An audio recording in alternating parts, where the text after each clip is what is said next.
place that always seems to be the same, untouched by time.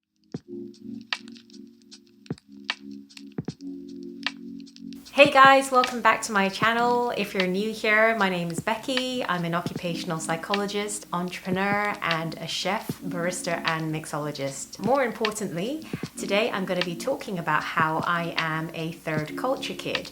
And I'm going to introduce this topic by talking about my love for tennis. It will make sense as we go along as to why I decide to describe what a third culture kid's experience is like in the context of my favorite sport and hobby in the world. For those of you that don't know, this week and next week as well is Wimbledon. For 2 weeks a year, we get to see the most amazing, incredible tennis matches by awesome athletes right on my home turf. Over the past decade, I have cultivated my passion for tennis, not simply because I happen to live in the county where tennis flourishes the most in this country. I grew up in Hong Kong. In Hong Kong, sports like badminton are more popular, so those were the sports that I used to more frequently play when I was in school. It's something that my dad picked up when he was in the UK, first as a PhD student and then as an academic, then as a working professional.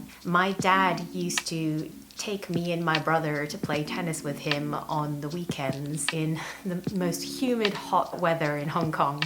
When I came to university in the UK, I chose to join the volleyball club, which I had played in school. I ended up realizing that there were tons of tennis courts available. I would play down by the sea with my friends that also were into tennis as well. When I started working my corporate career, I started to take tennis more seriously by actually joining a proper tennis club. I was suddenly surrounded by tons of people that played tennis on a daily, weekly basis. It was a ritual, it was amazing, it was incredible. I joined a lot of group lessons, I did a lot of singles practice, I joined tennis leagues where we would be matched against similarly level players. I even joined a tennis team where we used to play doubles and we would compete against other clubs within the same county. So that was all fun and games. Tennis became part of my life that way. Interestingly, even though I lived not far from Wimbledon, I didn't start attending Wimbledon, the event itself, let alone even really be that interested in watching matches on TV. Just under 10 years later, I started to realize that once you cross that threshold and you become really interested as a club player, you then start to become super interested in watching these high-level matches because it's all part of the experience to want to aspire to get better by watching amazing players. The way it works is that your tennis club has like a ballot whereby they are able to allocate a certain number of tickets to the players within the club. One year I won tickets, and then my love affair with tennis from that point onwards with going to Wimbledon was cemented. Going to Wimbledon has been an annual ritual for me for the past 5 years, with exception for last year, of course, was the pandemic. I would find myself typically going 3 times during the 14-day tournament, sometimes with tickets that I had acquired through the public ballot, and other times I would queue up outside of Wimbledon with all the other hardcore tennis fans, 10,000 long queues, but it's like an experience in itself. On a field, everyone's in a good mood, it's always sunny, people have got cocktails in cooler bags. It's part of the atmosphere for sure. And you're surrounded by other tennis fans, other people who love the game too, so it's a really special feeling for sure. Wimbledon organizers emailed to say it's been like 700 some days since Wimbledon, which is a long time. The COVID pandemic meant that Wimbledon had to be cancelled last year for the first time since World War II. This year was especially interesting because we weren't sure if it was going to be on. We were able to queue virtually on Ticketmaster. Each ticket holder was limited to purchasing just a pair of tickets to go once to Wimbledon, but you got to take what you can get, right, during COVID times. I was very lucky enough to get ground passes for the first day of Wimbledon, which is super exciting, and what a privilege. All the outdoor courts are full of people, full of matches. It's fantastic. The atmosphere is buzzing. Going back to the point about why I want to talk about why Wimbledon and tennis is such a big deal to me. So, I started this video by talking about how I'm a third culture kid. Now, a lot of people don't know what TCKs are, And of course, some TCKs don't even realize that they are TCKs themselves. It's not necessarily common knowledge. One of my goals for the channel is to shed light on what TCKs are by sharing my experience with you so that you can understand what my life looks like just through my stories. As a TCK, we come into contact with more than one culture growing up. As a result of that, we tend to find ourselves in a situation where we don't necessarily know what the customs or traditions of any particular culture are particularly well. There are different ideas of what's meaningful or what's important in different cultures, and so we tend to sit on the fence when it comes to cultural traditions and stuff, unless we decide to sort of adopt a cultural ethos more strongly and sort of shed another.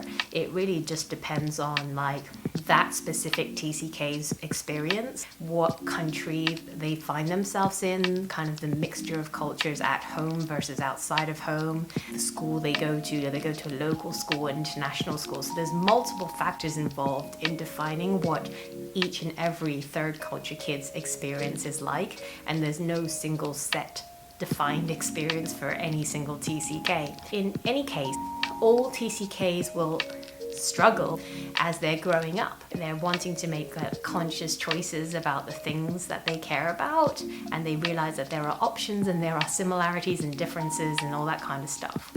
So we're faced with really odd choices that someone that grows up in a monocultural environment might not have to think about making. As somebody who's grown up in the West as well as grown up in the East, I get to have the privilege of celebrating both Christmas and Chinese New Year as well as New Year's. Yes, I get a lot of public holidays compared to somebody who comes from a monocultural background, but as a result, traditions has been a complicated affair for me. I don't really particularly believe in any kind of tradition strongly, and it's always an optional thing. It's not as if like every single Chinese New Year or every single Christmas or every single New Year I get together with my family within the same country and we celebrate things in exactly the same way every year. First of all, we're 6,000 miles apart from each other. People aren't always available to meet up in the same country.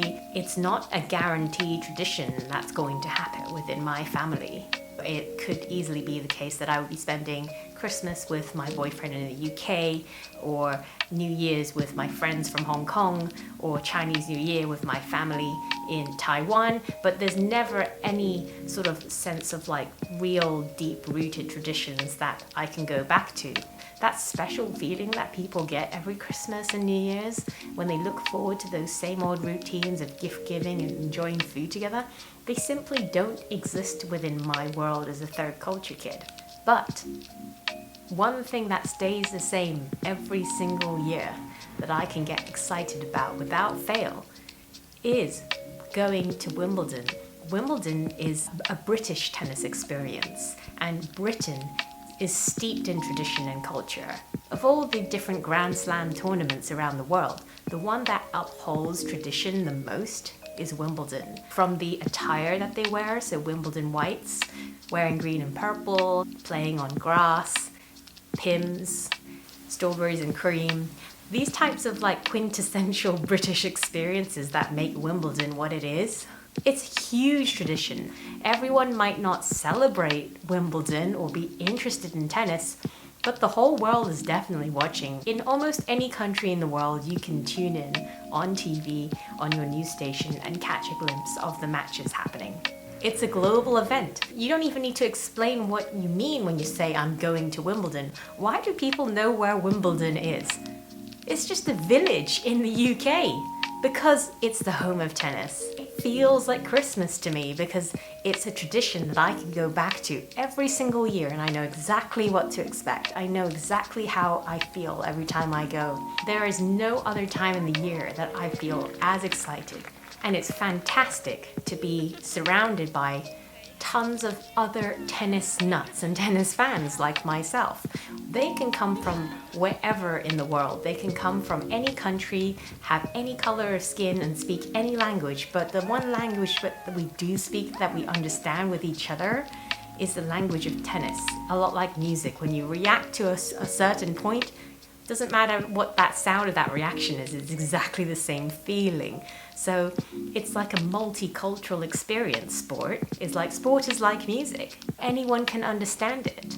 And so to me, this is like one of the ways to enjoy life as a TCK. If you happen to be a TCK that doesn't have any strong traditions or routines or cultures within your family that you can fall back on like people do with Christmas and New Year's, then get into a sport like tennis, because I can guarantee you that that feeling is a feeling worth having every year, once a year.